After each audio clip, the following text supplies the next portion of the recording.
Aqui para mais um episódio do nosso podcast que antes era semanal e agora é quinzenal, analisando sinopse de mangás dos inscritos. E deixa eu já te atualizar sobre essa novidade, né, de que agora a periodicidade aqui do nosso podcast é quinzenal e não mais semanal. Durante muito tempo a gente conseguiu fazer aí esse episódio toda semana, graças aos membros que apoiaram demais, e isso me ajudou a diminuir bastante aquela fila de sinopse lá que você enviava para mim hoje e ia levar um ano para eu conseguir analisar a ideia ali do seu mangá. Então, felizmente, agora a gente consegue fazer isso muito mais rápido. Novamente, aí meu muito obrigado para os membros, vocês ajudam demais. Eu sei que pode ser um valor, pode parecer, né, um valor pequeno, pode ser um valor pequeno, mas no montante ali vocês me ajudam bastante. Se você tiver condição de se tornar um membro ali, vai me ajudar demais. A partir de R$3 por mês você tem acesso a alguns conteúdos extras, você tem acesso antecipado a alguns vídeos, e eu pretendo trazer cada vez mais coisas ali para os membros. Provavelmente os capítulos de Hooligan vão ser liberados antes também para os membros do que para o público geral, então pretendo fazer bastante coisa legal aí para vocês que estão me ajudando a continuar com esse trabalho aqui na internet. Novamente, meu muito obrigado. Tá, mas se tá dando tão certo, por que a gente vai diminuir, né, a frequência dos vídeos ao invés de, por exemplo, aumentar? Durante muito tempo eu tive um projeto que meio que nasceu junto com a ideia de sinopse, né? A ideia era ser 2 projetos que iriam ser tocados ali simultaneamente, um analisando as ideias dos mangás de vocês e outro desenhando os mangás de vocês. Então, enquanto eu iria tentar ajudar você ali na criação do seu mangá, no outro eu iria tentar te ajudar na criação dos seus personagens. Então, seria mais ou menos tocar esses dois. Só que com o tempo eu não fui conseguindo tocar esses 2 projetos, e aí eu tive que largar o de desenho de personagens, né, que teve 10 vídeos, e focar no de sinopses, que era mais prático e mais rápido de eu fazer. Como agora a gente conseguiu reduzir bastante o número de sinopses, né? Nossa fila está bem mais curta, a gente está com 20 sinopses ali na fila, então se você enviar hoje, vai demorar 1 mês, 2 no máximo, provavelmente sua sinopse já vai estar sendo lida, e também se você puder se tornar membro aí a partir de R$3 por mês, sua sinopse vai ser lida bem mais rápido, então a gente consegue manter um ritmo constante. Eu decidi voltar com o projeto de desenhar personagens. Então a gente vai fazer um episódio de sinopse, um episódio de desenho de personagens, aí depois um de sinopse, depois um de personagem. A gente mantém a frequência semanal de vídeos e consegue fazer os 2 projetos aí. Para você que é membro, já está disponível a postagem lá na área, a assinatura aqui do canal, para você poder comentar ali seu personagem, enviar seu personagem para ser desenhado. Já saiu o nosso primeiro episódio, foi lançado na semana passada, né? Então dá uma conferida no vídeo lá, vou tentar deixar aqui nos cards para você dar uma conferida. E para você que não é membro, né, não tem condição de se tornar membro, mas faz parte aqui do canal também, você também vai poder enviar seu personagem para eu desenhar no meu estilo. Só conferir que no final daquele vídeo eu mostro certinho todo o processo para você enviar para mim, beleza? Então é isso, recados aqui dados, vamos começar aqui o nosso episódio de hoje. Como sempre, nossa primeira sinopse é uma sinopse de membro. Lembrando que os membros têm acesso à versão aqui com a captura da tela, né, pelo celular que está gravando aqui, eles conseguem assistir aqui o desenho, né, da página em si, o processo de produção aqui da página, mas bora lá começar.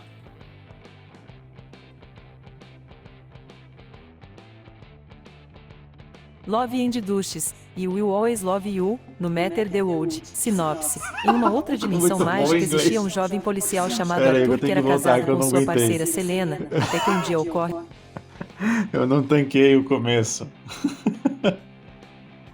Love and Duches, e Will Always Love You, no Matter the World. Sinopse. Em uma outra dimensão mágica existia um jovem policial chamado Arthur que era casado com sua parceira Selena, até que um dia ocorre uma operação para prender o mago criminoso El Mosco. Nessa operação Arthur morre salvando seus colegas, ele acorda reencarnado no nosso mundo com Takahashi, ele ainda tem seus poderes do mundo original, ele vive uma vida feliz com seus pais, um privilégio que ele nunca teve antes, e sendo um vigilante mascarado chamado Moon que protege os cidadãos de seu novo mundo, mas ainda sente saudade de sua Selena, até que ao completar 27 anos, um ano a mais de que sua vida anterior, do céu começa a cair um líquido multicolorido que ao tocar no chão começa a criar edifícios. Ele os reconhece e ao investigar o que seria, passando pelo meio do caos de ambos os mundos, ele se depara com o departamento de segurança de seu antigo mundo, e no meio do caos ele vê Selena, que parecia não ter mudado nada, e com um velho inimigo agora fora de sua gaiola. Observações: 1 grau no mundo original do protagonista se passaram 2 anos, 2 graus o Takahashi fica com medo de revelar sua identidade pois descobre que ela ainda está se recuperando do luto. 3 graus. O Takahashi já teve outros relacionamentos com pessoas do seu novo mundo e ele não sabe se isso conta como traição que dificulta mas ainda se deve se revelar. 4 graus. Selena tem traumas porque Arthur morreu em seus braços e só piora quando o Mosco escapa da prisão. 5 graus. Como Mu ele tenta se aproximar de seus antigos colegas.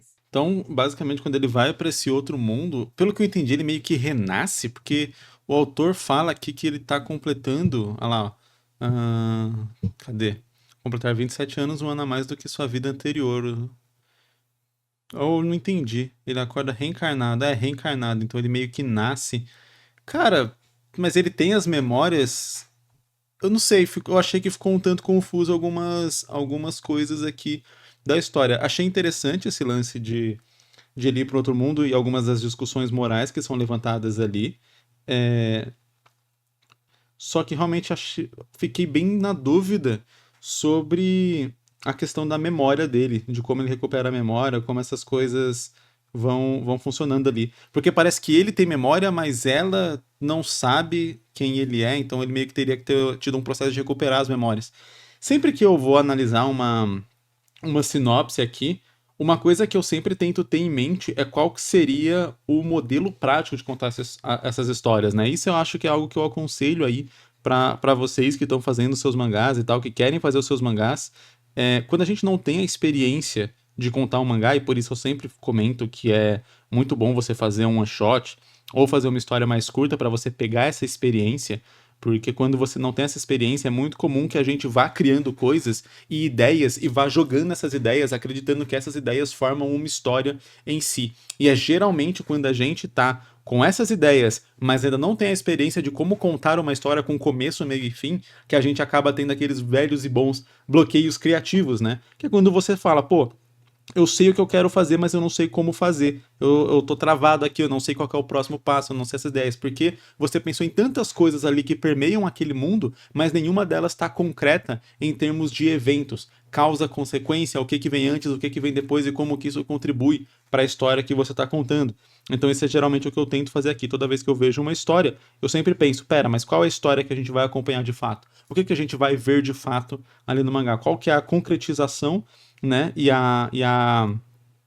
É, é, a concretização da história em si dentro das páginas, né? Como que a gente vai representar isso aqui dentro de páginas de uma história em si. E é algo que eu percebo aqui várias vezes analisando a sinopse, exatamente a falta desse processo de, ok, o que a gente vai acompanhar? Porque na ordem em que está narrada aqui os eventos nessa história, supostamente a gente acompanharia tudo isso, né? Eu entendo que isso aqui são os eventos em ordem cronológica na mente do autor, mas eu não consigo traçar um paralelo direto entre o que a gente leu aqui e o que a gente vai ver de fato acontecendo na história. Quer dizer, a gente vai acompanhar toda essa trajetória do personagem que, né? Ele existia ali, ele era um policial, ele tentou capturar um perigoso. Se era um criminoso, devia ser perigoso, provavelmente, né?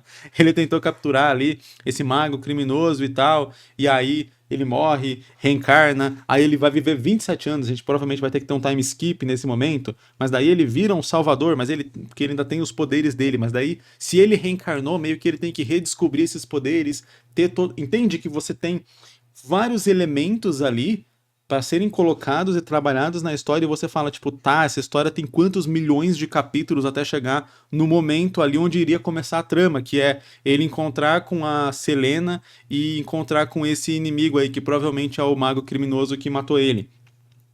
Tipo, a gente olhando a história assim, quando você pega só a sinopse, dá a impressão que, tipo, beleza, essa é a história principal que a gente quer contar, né? A luta contra esse mago e ele tentando, e a luta, vamos dizer assim, para ele tentar reconquistar, recuperar aquele amor perdido que ele teve. Só que ao mesmo tempo ele teve toda uma vida nova, então é justo ele ficar preso àquela vida anterior nesse sentido por conta dessas memórias ali, como que essas memórias voltaram para ele ou elas se mantiveram desde que ele nasceu? Se elas se mantiveram desde que ele nasceu, que tipo de impacto que isso teve, por exemplo, na infância ou juventude dele? Como que uma criança ou um bebê pode ter uma memória ou uma capacidade assim? Entende? São muitas perguntas aqui que eu acho que o leitor talvez iria se fazer e talvez a história não estaria disposta a explicar tudo isso porque iria exigir muito tempo, muito conceito, que talvez não deixaria a história interessante de fato de ser acompanhada. E aí, como eu falei, eu sempre tento pensar em o que a gente vai acompanhar ali na história em si. Então, particularmente, eu não sei se eu faria. Se a personagem não reconhece ele, né? Não sabe quem é ele ou algo do tipo, eu não sei se eu faria ele reencarnar e viver desde o zero naquele mundo. Ou eu faria isso é, caso a minha temática da história fosse ele recuperando as memórias e descobrindo mais sobre essas coisas.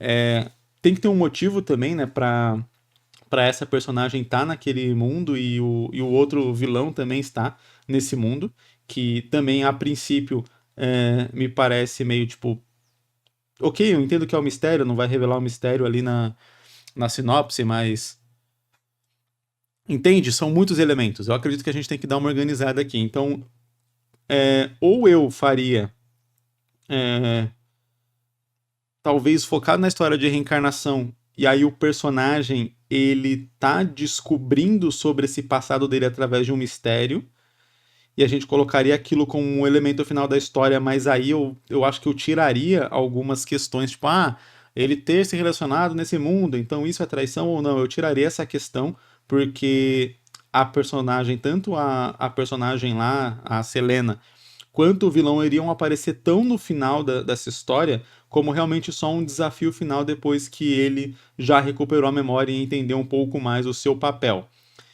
Mas eu focaria realmente a história nessa construção ali dele descobrindo quem ele é, descobrindo esse outro mundo, descobrindo ela, descobrindo que ele morreu, todo esse tipo de coisa. Como ele iria descobrir tudo isso sendo de outro mundo é uma outra questão meio complicada, porque teoricamente um mundo não deveria ter informações de outro mundo. Então seria outra coisa meio complexa ali. Eu sinto que tem alguns elementos aqui nessa história que são bem difíceis de serem trabalhados, de serem abordados, por conta de algumas partes da criação dele que impedem isso de ser feito, que nem eu disse. Tá, ele precisa recuperar a memória dele, ou algo assim, ou ele já vai ter essa memória desde sempre. Se ele tiver essa memória desde sempre, então talvez o objetivo dele seja realmente voltar para o mundo dele, mas se em 27 anos ele não conseguiu, não sei. Me fica parecendo que a história fica com muito time jump pra gente fazer, ou tendo que dar muitas explicações, entende? Então vamos supor que a gente vai começar a história, ele tem a memória. Então se ele tem a memória, não tem problema a gente mostrar pro leitor tudo isso que aconteceu, certo? Certo. Mostrar lá que ele era um policial, foi investigar um caso, foi morto, renasceu. Beleza. Aí a gente tem que dar o primeiro time jump, primeiro time skip ali, pra mostrar sei lá, ele renascendo, e aí time skip pra mostrar, sei lá, a adolescência dele, por exemplo, pra dizer que, pô, ele lembra de tudo, então ele não liga pra várias coisas, teve vários problemas ali na adolescência, porque afinal de contas, imagina que você é alguém que renasceu em um outro mundo e, pô, você lembra quem você era, você lembra que você tinha uma vida, que você tinha uma esposa e etc, e você tem que voltar para esse mundo ali de onde você saiu. Você não vai ligar para as regras do mundo que você tá, então você vai ter uma tonelada de problemas. Beleza, isso já abre um outro braço da história de várias explicações e coisas que o leitor talvez iria se perguntar, né? Toda essa relação. Aí a gente teria que dar um outro time skip para talvez mostrar a vida adulta, mostrando que ele não conseguiu achar nenhuma forma de voltar para aquele mundo, então ele decidiu ali, sei lá, usar seus poderes para ajudar os fracos e virar uma espécie de super-herói e coisa do tipo. E aí acontece esse evento onde ele encontra a Selena e agora todo o objetivo dele vai ser ir atrás da Selena, só que junto com a Selena ele descobre que o mago também veio e agora ele meio que tem que acertar essa conta. Isso particularmente eu gosto. Eu gosto bastante disso daí. Só que eu acho que esse modelo, onde ele tem todas as memórias ou algo assim, gera vários desses problemas que eu falei, de várias aberturas ali na história, que talvez com esses time skips possam ser melhor explicadas ali, ou passado brevemente, para a gente focar na história realmente que importa, que seria, ele encontra ela e tem que reconquistar ela, ou tem que entender o que está acontecendo ali e tal. Uma versão que é muito comum para esse tipo de história é o personagem não ter a memória, aí a outra personagem vem daquele mundo, ela tem, e aí meio que ela vai proteger ele e introduzir ele nesse mundo e fazer, vamos dizer assim, ajudar ele e proteger ele ao mesmo tempo e ajudar ele a lembrar e, sei lá, recuperar os poderes, esse tipo de coisa. É um modelo de história que é um pouco mais comum, né? Um pouco mais clichê, que funcionaria muito bem nessa história, né? Você pensa, o cara. Imagina que a gente está contando essa história do ponto de vista dele. Então, fulano, como que é o nome dele? Arthur é um adolescente ou um adulto ali, jovem adulto, sei lá, problemático, que não consegue se ajustar ao mundo de onde ele tá, não sei o que, a sociedade, blá blá blá. De repente, do nada aparece uma garota, Selena, e essa garota ali tem alguns poderes, e ela revela que o Arthur também tem alguns poderes e tal, e que ele tá em perigo porque tem alguém que tá atrás dele. Aí, a gente vai abordar essa história do ponto de vista de mistério, de o Arthur ir descobrindo aos poucos quem ele é, descobrindo aos poucos quem é esse mago que tá atrás dele, por que que esse mago tá atrás dele, e aprender a controlar esses poderes que ele descobriu que ele tem também, enquanto ele tem que lidar ali com algumas questões da própria vida dele, né? Claro que aqui eu tô mudando completamente toda a trama da história, mas é um modelo que eu falo que funciona muito bem. Eu acho que se é o primeiro mangá dessa pessoa, é um caminho interessante para ir, porque eu acho que é bom a gente começar de algo mais tranquilo, algo um pouco mais padrão, porque não é porque é uma história um pouco mais padrão ou um pouco mais comum que ela é ruim. Na verdade, ela provavelmente ela é boa, porque se várias pessoas decidiram fazer uma história nesse modelo, é porque elas gostam de histórias desse modelo. Então, sim, fazendo bem feito, não existe essa parada de clichê. Existe o clichê ruim.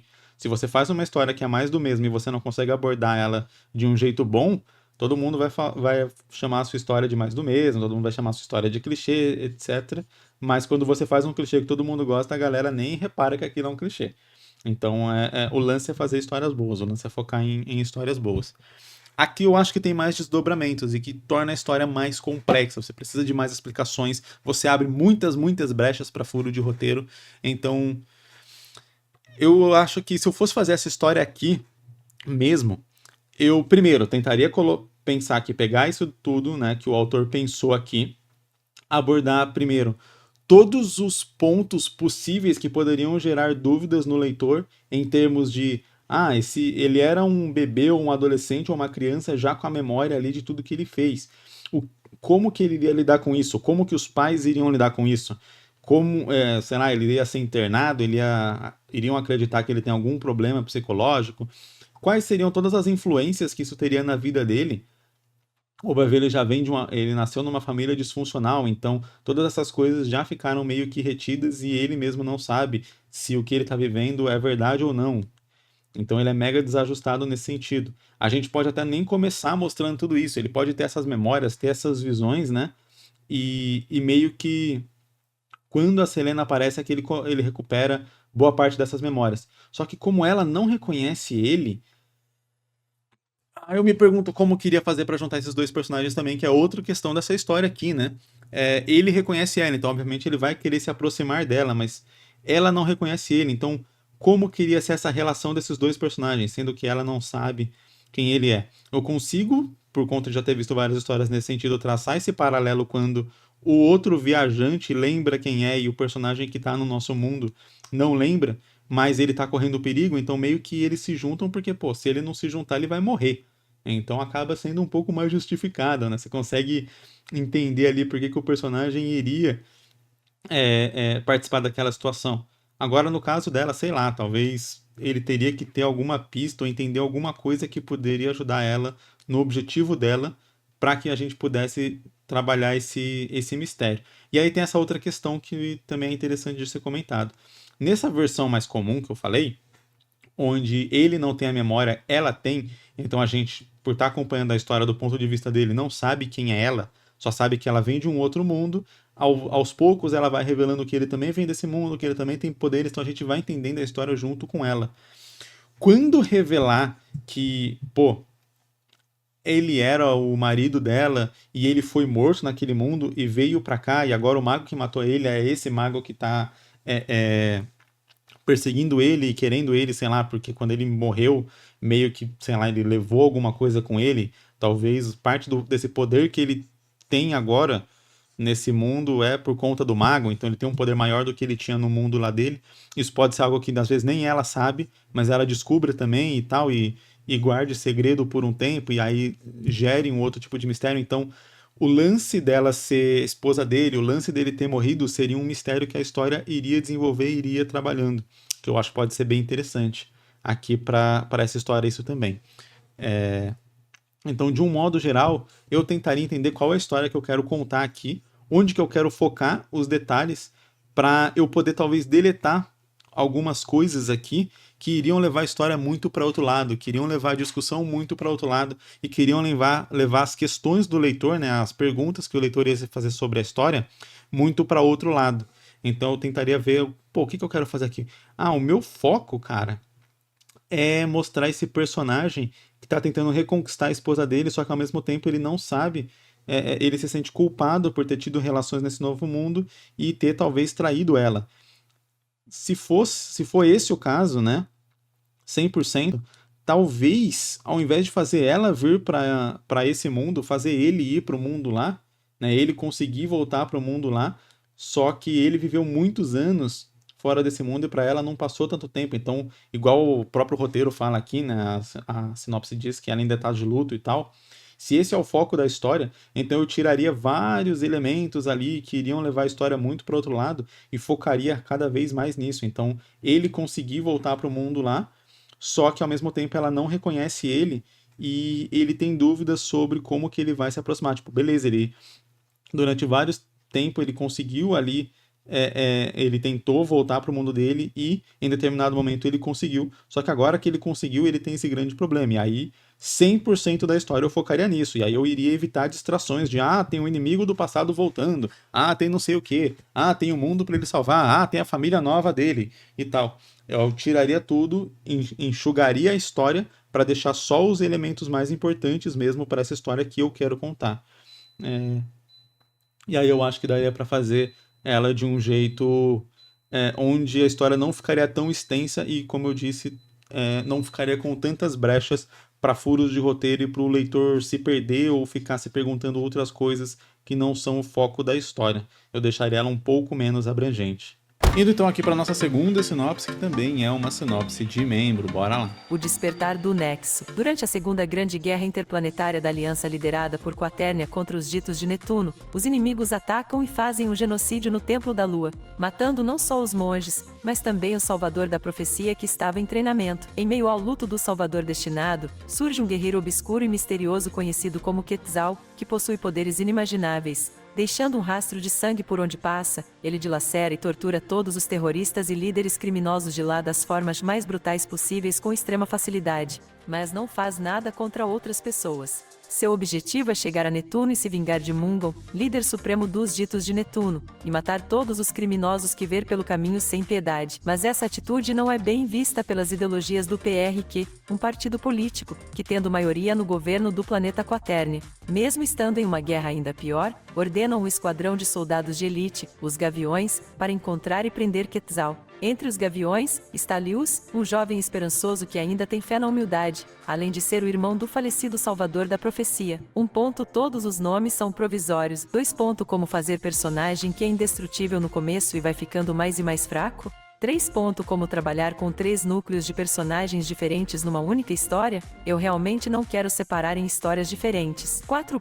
Como tratar temas diretamente políticos em uma história? 5. Queria pôr a dúvida no leitor de quem era o Quetzal, se era o garoto da profecia que não morreu ou se era um dos monges, mas não sei como fazer isso. Certo. A gente tem vários pontos aqui para comentar, né, nessa história. Gostei de que esse não é o protagonista, conforme eu fui acompanhando, né, ali. Eu acho que fica muito na cara que ele é o garoto da profecia, porque é um personagem que vem do nada e meio que só afeta ali, né, só mata aqueles considerados vilões na história.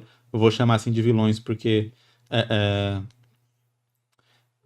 aquele negócio, né? Toda vez que a gente está abordando uma trama política, você tem 2 lados, né? E cada lado tem sua própria versão, e o lado oposto é vilão na visão daquele lado. Então, né, você tem ali o protagonista e tal, e ele tá de um lado, ele vai enxergar os outros ali como vilões. Então, teoricamente, esse cara estaria fazendo o certo, apesar dos métodos dele serem métodos completamente questionáveis ou até mesmo métodos considerados realmente errados, né? Claro que quando a gente está falando de guerra, a coisa complica, quase todo método é errado, mas enfim, acho que é uma discussão interessante para a história essa questão. Acho que isso fica muito na cara, então, quando o autor fala ali que ele queria despertar essa dúvida no, no leitor, o jeito de você despertar uma dúvida no leitor é fazer ele acreditar que tem certeza para um lado, sabe? E aí você jogar pontos que quebrem essa certeza que ele tem. Eu acho que essa coisa é mais comum. É difícil quando a gente tá numa história e querer levar a realmente, tipo, sem você dizer para que lado que você tá indo 100%, porque o leitor ele vai tentar procurar as pistas, ele vai achar, e aí você tem que ser ou muito hábil ou mais inteligente ali, mais esperto, mais sagaz que o leitor para conseguir fazer isso, né?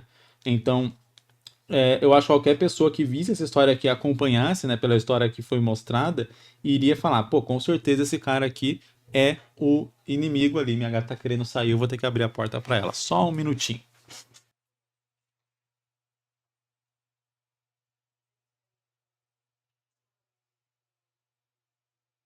Pronto. Onde que eu estava? Certo. O leitor vai pensar, tipo, automaticamente, pô, ele é o cara, com certeza, porque não tem outro lugar para esse personagem vir. Então, um jeito de gerar essa surpresa, para você poder gerar dúvida no leitor, é se ele vai ter essa certeza, se o personagem for esse mesmo, vai ficar óbvio, vai ficar sem graça. Então, se por exemplo, falar, eu queria colocar ele para ele ter uma dúvida entre ser ali ou ser um monge. Então, o que você teria que fazer na história? Primeiro, colocar um monge que pudesse ter base para ser, né, esse personagem aí, esse vilão, né? Ou você aproveita a certeza que o autor vai ter para que ele seja um monge, e aí primeiro o leitor, o autor, o leitor vai ter essa certeza de que ele é o cara da profecia, e aí ele vai imaginar toda a história com essa certeza. Só que ao longo que você vai discorrendo a história, você começa a apresentar o monge, começa a ir desenvolvendo as outras coisas que iria. Ah, então talvez ele seja esse monge. E aí você começa a despertar essa dúvida. Então acho que seria assim. Ou você pode já colocar isso logo de cara, e aí. Só que é que eu acho que o modelo como foi feito leva muito a tendência de esse personagem seu da profecia. Por quê? Porque é um personagem super poderoso, e aí você tem o cara da profecia, porque o cara da profecia parece muito mais especial do que um simples monge. Então você tem vários elementos na história que levam muito para esse lado. Então eu acho que o único jeito da história seria não ser isso, exatamente porque isso é tão óbvio que você poderia fazer ser qualquer outra coisa que o leitor não iria desconfiar e você poderia trabalhar com um pouco mais de liberdade na construção desse mistério. A outra dúvida que o autor teve aqui que ele perguntou é como trabalhar um personagem que é super poderoso no começo e ele vai ficando mais fraco ao longo da história. Eu imagino que essa tendência de ele ficar mais fraco seja uma necessidade do roteiro e não só uma vontade do autor. Não é que o autor quer deixar o personagem mais fraco, só que em algum momento eu imagino que o protagonista vai ter que derrotar esse cara que é praticamente invencível, né, na história. Então ele fala, pô, meu protagonista nunca vai se comparar com o poder dele. É, então eu preciso enfraquecer ele de alguma forma. Você tem duas formas de fazer isso. A primeira, na verdade, você tem três formas, mas a gente ignora uma delas, porque uma delas é você simplesmente nerfar e acabou, né? O que acontece em filmes de terror, né? Você tem o monstro do filme de terror, ele mata quem ele vê pela frente, ele faz a pessoa flutuar, ele taca fogo na pessoa com poder na mente, ele faz 1 milhão de coisas ali, ele é super implacável. E aí, de repente, quando chega ali no final do filme de terror, né, que só tá o monstro e uma garota, geralmente, ele perde todos aqueles poderes mágicos que ele tinha no começo e aquela garota ele não consegue matar com facilidade e geralmente acaba até ou deixando ela fugir ou muitas vezes até sendo derrotado por ela, o que não faz sentido nenhum com como a história foi pensada. Então esse é o jeito ruim de fazer. Esse é aquele que a gente vai evitar. Quais são os jeitos bons de fazer, né? Ou pelo menos os jeitos possíveis de fazer, já que esse não é nenhuma opção, a não ser que você realmente queira fazer uma história que vai ficar ruim. Os jeitos possíveis de fazer é ou você torna o seu personagem mais forte do que esse, então não é que você vai enfraquecer ele, é que ao longo da história você vai criar motivos para que o seu personagem seja tão forte quanto ele, né?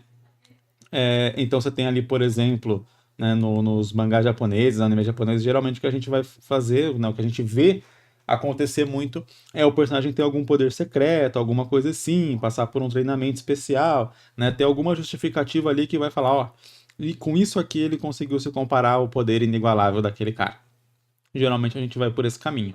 Outro caminho é você realmente, literalmente, enfraquecer o personagem. Então vamos supor que se esse vilão fosse ali o garoto, não que não morreu, mas que morreu e voltou de alguma forma, já que ele é o cara da profecia, etc. Então, sei lá, ele ressuscitou, só que ele virou uma força vingativa por conta da morte dele, então ele perdeu vários aspectos da personalidade dele, vários aspectos da psique dele, da moral, ética e todas essas coisas. Ele pode realmente, vamos supor, ir se decompondo e perdendo a força gradativamente por conta de um detalhe da própria trama, do jeito como ele veio e por aí vai, né? Se você falar, ah, não, mas ele não é o garoto da profecia, mas vamos supor que esse personagem, ele era um dos monges que sempre acreditou ali nessa profecia, que isso ia salvar eles, etc. E quando o garoto da profecia morreu, meio que ele ficou tão abalado com essa realidade, com isso que aconteceu, que ele decidiu usar magias que eles mesmo não poderiam usar para poder para poder enfrentar os inimigos deles e tal, e ele mesmo fazer acontecer e etc. Então, vamos supor que ele roubou, de alguma forma ali, os poderes do garoto da profecia, então ele literalmente está usando os poderes desse garoto, só que, como ele roubou e é de um morto, esses poderes vão diminuindo gradativamente, por isso que ele vai numa luta tão sanguinária, tão afoita para poder derrotar todos os inimigos dele, todos aqueles que ele considera inimigo dele, a ponto de ele mesmo se tornar um vilão e fazer coisas questionáveis. E aí eu acho importante talvez colocar na história, ele não machuca ninguém que não é mal, mas às vezes, se a gente quer trabalhar esse personagem como um personagem um pouco mais questionável, né, que a gente não só torça para ele 100%, o que pode acabar dando um ar um pouco raso para a discussão da história, você pode fazer, beleza, ele não vai contra inocentes, entre aspas, ou algo assim, de propósito, mas às vezes esses inocentes são envolvidos na carnificina que ele causa e são, vamos dizer assim, machucados ou feridos, ou, como diz, né, envolvidos de alguma forma, sem ser diretamente, mas indiretamente, né? Então, pô, ele vai derrotar lá um personagem e, sei lá, ele derruba um prédio, derruba uma parte ali, e isso cai em cima de gente inocente morreu naquele negócio. Ele não matou. A história deixa claro que ele não vai e aperta o gatilho contra os inocentes, mas que ele também não tem uma moral tão grande de impedir que algo ruim aconteça enquanto ele tá nessa luta vingativa sanguinária dele. Aí fica legal porque a gente trabalha o personagem que a gente, por um lado, pode torcer para ele, mas tem um lado questionável que é sempre muito bom a gente colocar quando a gente tá falando de vilões e tal. É um jeito de trabalhar um vilão muito bem, por sinal, essa forma. E aí, beleza. O personagem iria perder poder gradativamente porque ele tirou o poder de um morto e esse poder vai secando porque faz parte da lore ali da magia, né? Da regra da magia. Você pegou esse poder do morto, você consegue controlar e usar esse poder ao seu bel prazer, mas tem um prazo. Então ele tem um período do qual ele tem que ir fazendo as coisas ali. E conforme os protagonistas vão chegando nele, né? O tempo vai passando, porque obviamente eles não vão chegar no cara logo de cara, ou se chegar vão tomar uma coça, porque ele ainda tá super poderoso.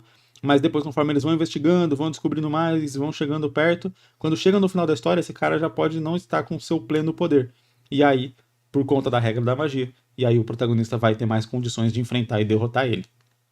Mas daí é interessante que a gente não meça também essa questão só em termos de poder, de quem tem o soco mais forte, mas sim também numa questão moral. E por isso que eu falo que é importante esse personagem ele ter essa moral meio dúbia, porque se você quer trabalhar com ele como vilão, é interessante que, apesar de a gente entender os motivos do vilão, a gente ainda torce pro protagonista. Então o protagonista tem que ter um ponto acima do vilão. O vilão tem que questionar o protagonista em seu ponto e fazer o protagonista ver a falha no próprio discurso dele, mas o protagonista tem que ter um discurso mais correto que o do vilão e também mostrar que o vilão também tem um lado que ele próprio não tá vendo ali do ponto, da moral dele, etc. Então, eu iria por esse caminho aqui para fazer essa história. Um jeito interessante também é você falar, eu quero levantar a dúvida, né, sobre ele ser o ele ser o carinha da profecia ou ser um monge, poderia ser os dois. Ele em si poderia ser o cara da profecia, mas na verdade está sendo controlado por um monge que fez meio que uma necromancia ali, né? Então ressuscitou ele e tal, mas ele não tem pleno controle sobre as suas ações. Então pegaria bem essa história que eu falei do monge movido pela vingança, por ele ser um cadáver ali feito pela necromancia, ele sim está em decomposição direta, está perdendo poder, está perdendo as coisas ali.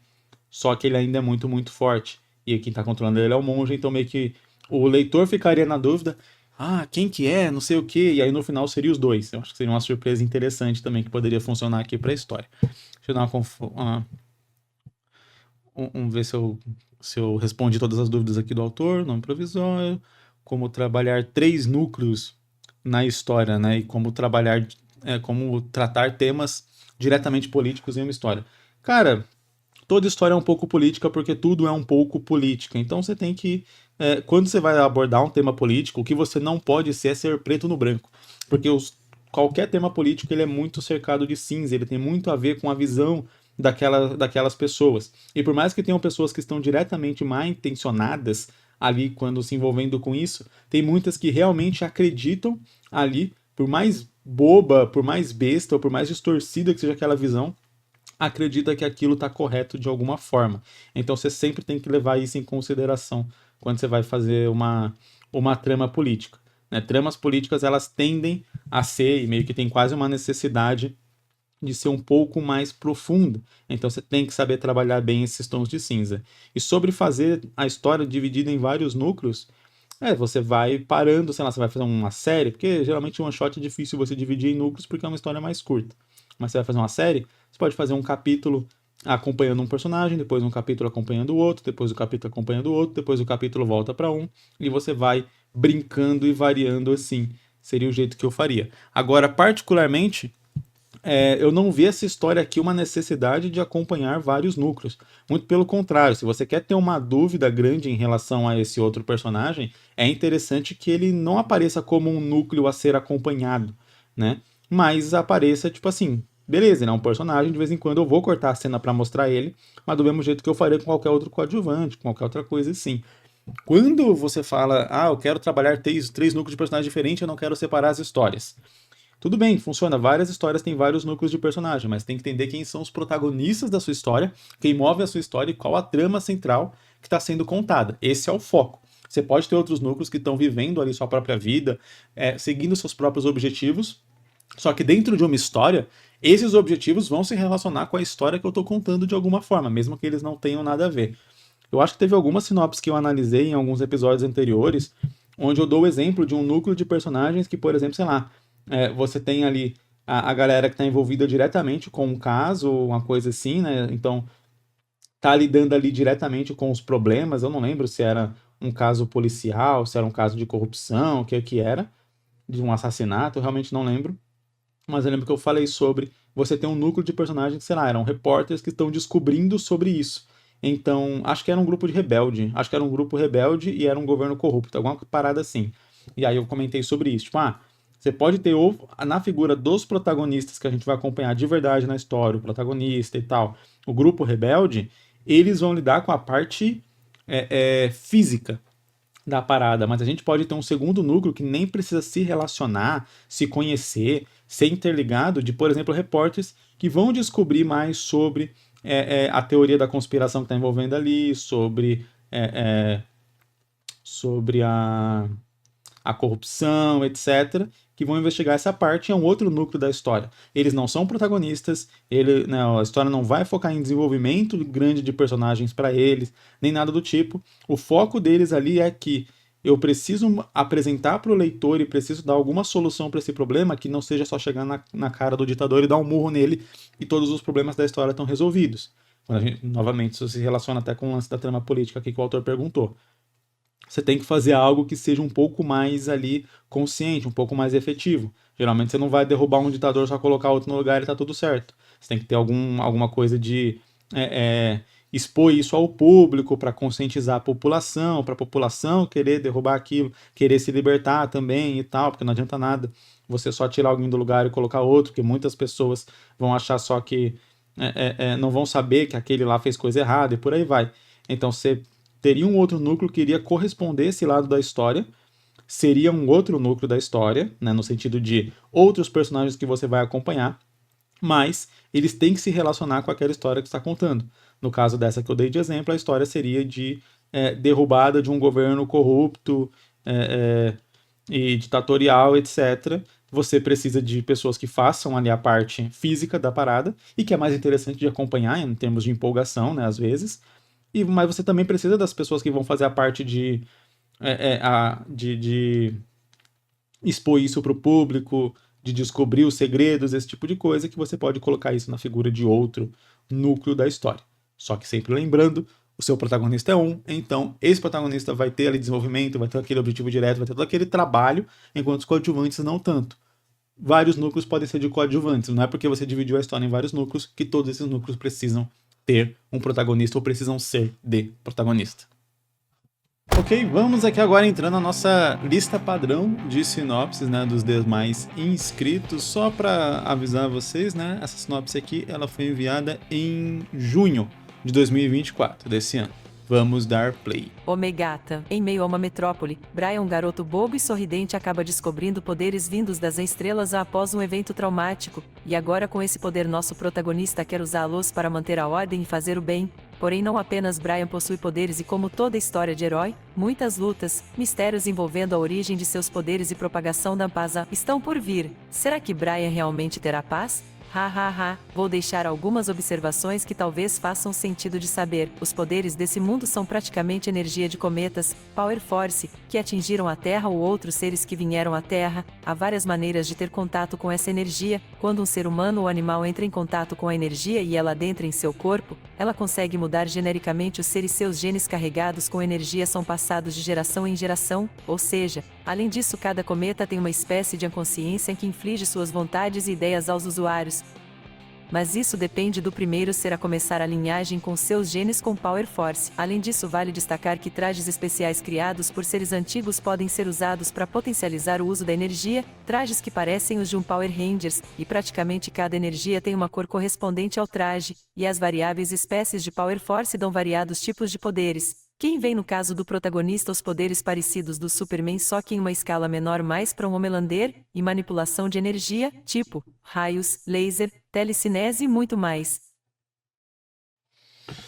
Interessante, então a ideia é fazer tipo uma espécie de Power Ranger mesmo, não, Super Sentai ali, acho legal pegar, geralmente a gente vê muita história aqui não indo para esse lado, né, acho interessante esse modelo.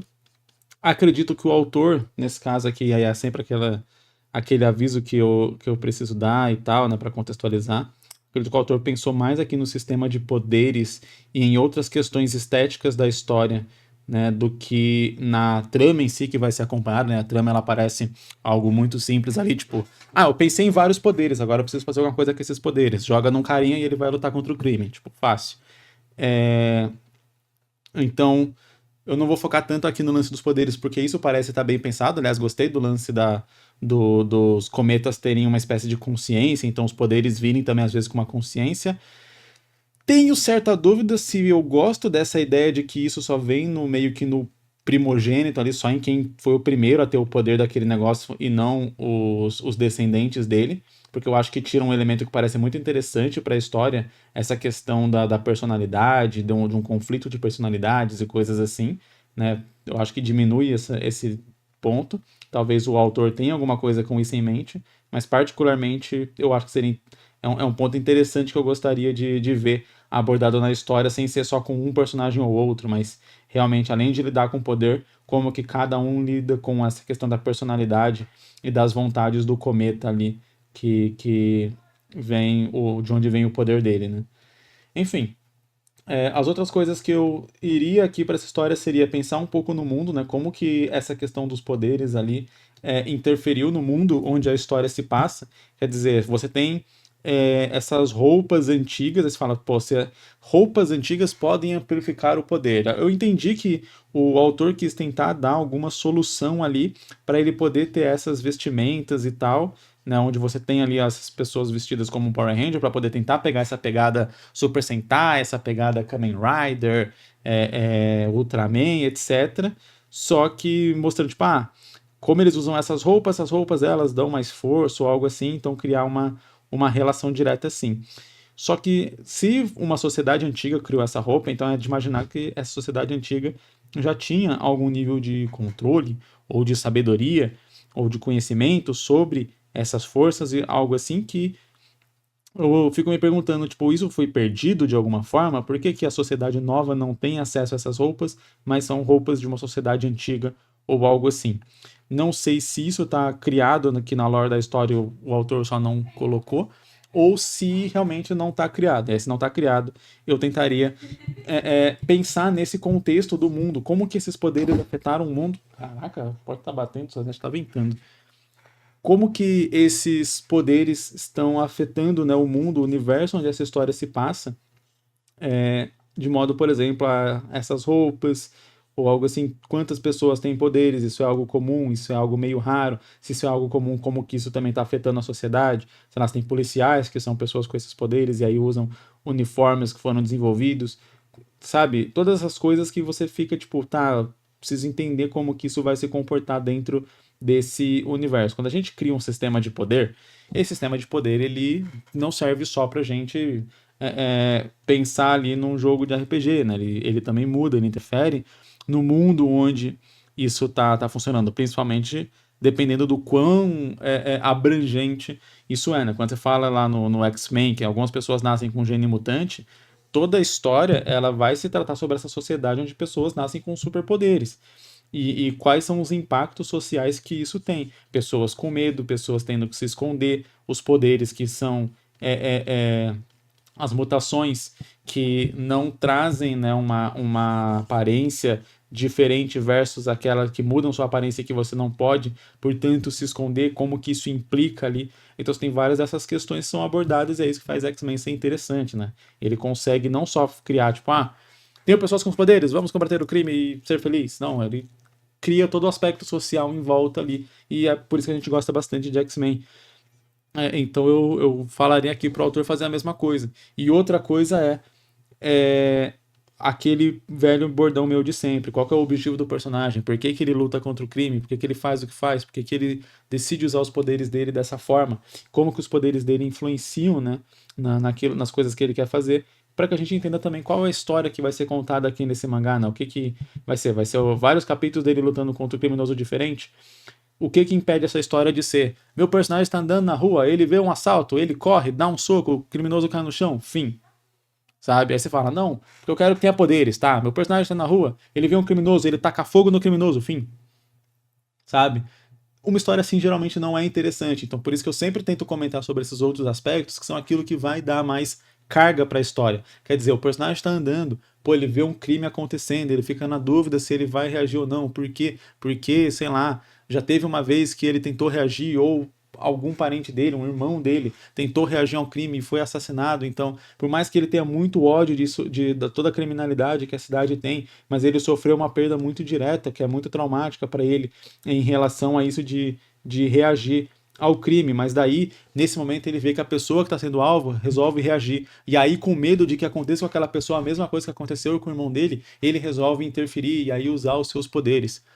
Quando ele usa os seus poderes pela primeira vez, ele percebe esse ímpeto de tipo, putz, eu consegui salvar essa pessoa. Talvez se tivesse alguém assim igual eu que não tivesse ficado parado, talvez existisse alguém igual eu que ficou parado vendo meu irmão reagir e aconteceu o que aconteceu. Então, eu não posso ser igual essa suposta pessoa que poderia existir ali que ficou parado. Se essa pessoa existisse e tivesse ajudado, meu irmão estaria vivo comigo, então daí eu tiro a minha motivação para continuar combatendo o crime. Só que combater o crime não é uma coisa simples assim, porque se você mexe com o crime vai querer se vingar de você, então vai ter contrapartida, vai ter outras coisas que ele vai sofrer por conta disso. E entende como a gente vai tornando essa história um pouco mais profunda, um pouco mais direta, um pouco mais interessante do que só tenho superpoderes, vou usar os meus poderes, acabou a história, fim, sabe? E aí você vai trabalhando essa relação. E mais diretamente ainda, você vai para um outro lado, né, que é realmente criar uma trama, uma construção de trama onde você tem uma coisa ali final, né, um caminho para onde essa história vai ir. Por exemplo, sei lá, o grande final dessa história seria esse personagem virar resgatar uma grande quantidade de vítimas ali que tem alguma relação, talvez, com o irmão dele, sei lá. Vamos supor que o irmão dele era de uma ONG que ajudava pessoas em situação X, né?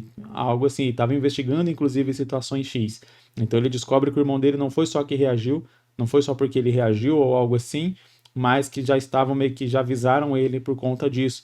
E aí ele começa a achar pistas dessa situação, nessa luta contra o crime dele. E aí ele vai investigar e ele consegue resgatar e salvar várias dessas pessoas que o irmão dele queria salvar, mostrando ali, dando um fechamento de arco, já que toda a motivação dele ser um herói tem a ver com o irmão dele e ele conseguiu meio que dar um retorno pro irmão dele, né? Uma forma de agradecimento ali, ajudando o irmão dele a completar o objetivo, mesmo que o irmão dele já tenha morrido, não vai ver esse objetivo sendo completo, mas aquele lance, né, de tipo poder realizar o sonho, mesmo que pós-morte. Então, seria mais ou menos esses os caminhos que eu seguiria, né? Quando eu falo, pô, eu tenho aqui uma história, eu tenho um sistema de poder e eu tenho um caminho que eu imaginei. O caminho que eu imaginei é meio que de um super-herói ali, com roupas especiais e tal. E aí, beleza. Qual que é a história? O que eu vou contar de verdade aqui? Porque às vezes é legal você ter o mundo, é legal você ter o sistema de poderes, tudo isso é muito maneiro, mas no final das contas, o que a gente gosta de acompanhar são boas histórias, são bons personagens, é esse tipo de coisa, né? Você pode ter o poder mais legal do universo e o uniforme mais legal do universo se aquele personagem for chato, for irritante, for raso, for bobo, ou se a história também, né, for boba, for rasa, for simples demais. Não simples, não vai for simplória, né? Acho que simples, né, é o adjetivo errado.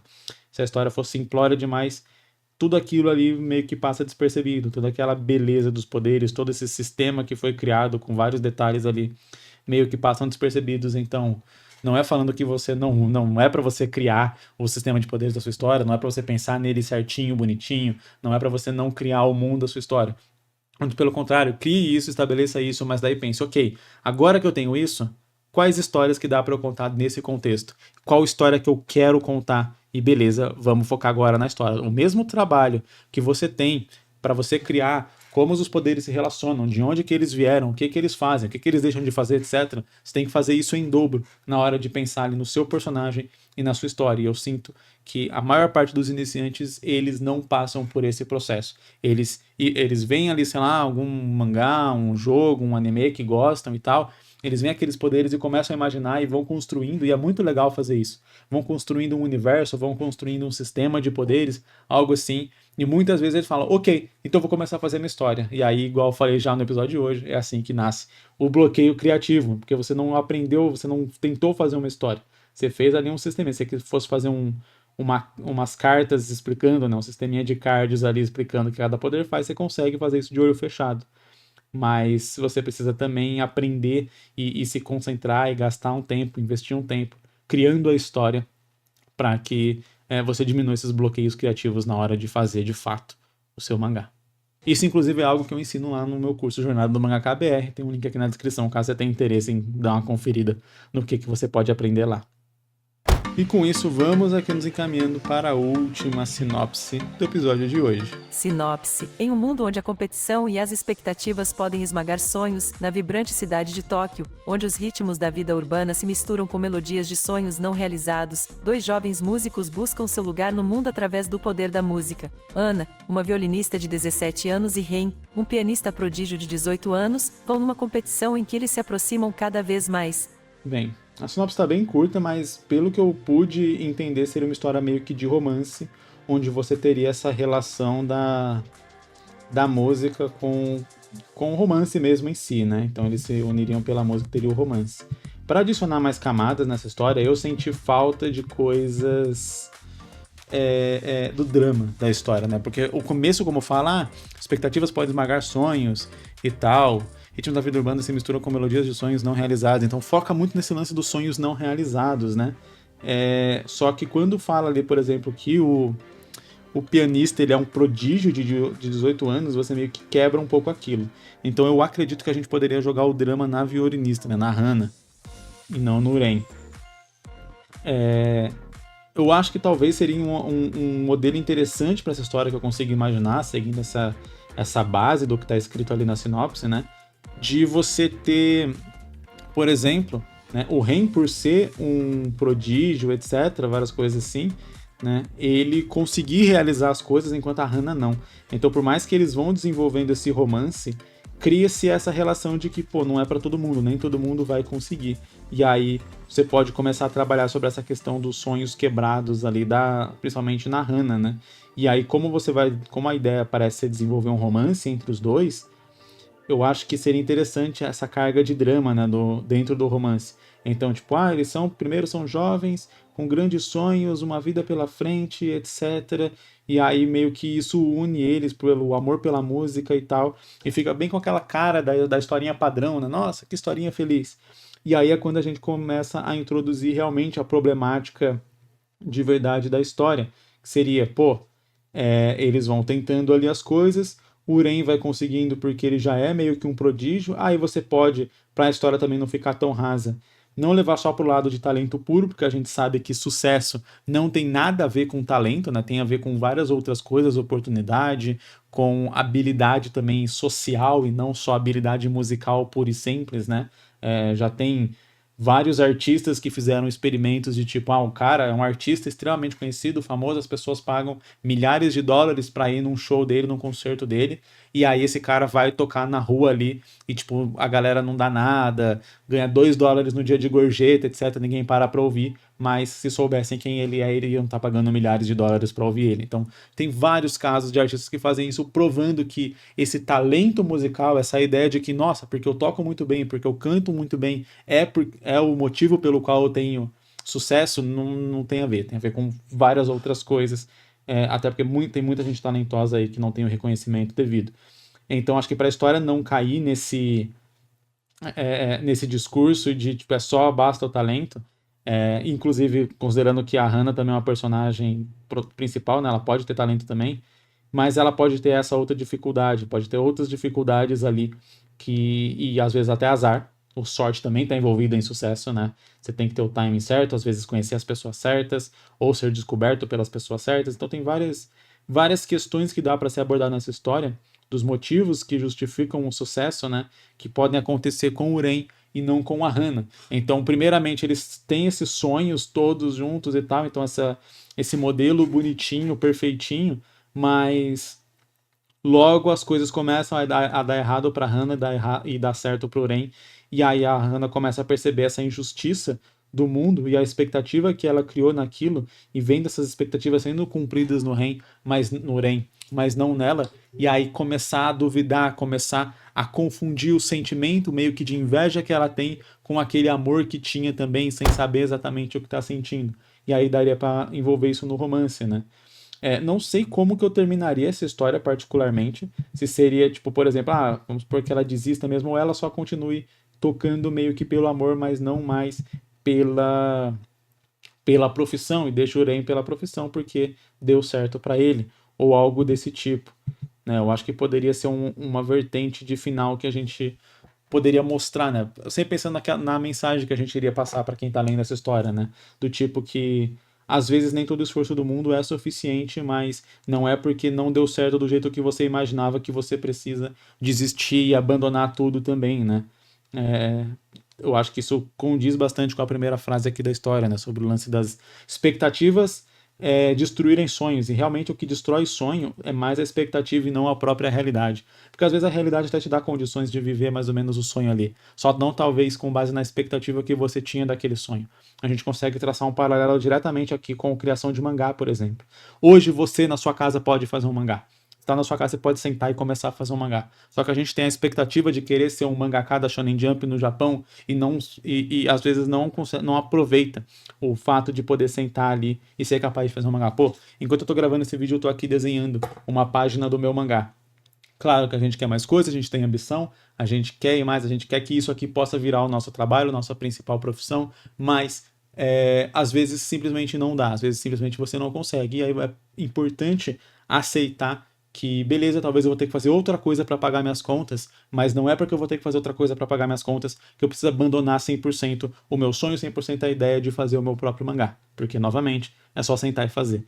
Felizmente, né, pelo menos para quem quer fazer um mangá, quem quer fazer um quadrinho no Brasil, isso ainda é algo bem possível, né, para você fazer sozinho, que você não precisa, tipo, de uma equipe. Se você sonha em ser médico, você não vai poder fazer uma cirurgia tendo outra profissão, né? Você tem que obrigatoriamente ser médico, ser formado, etc, para conseguir fazer isso.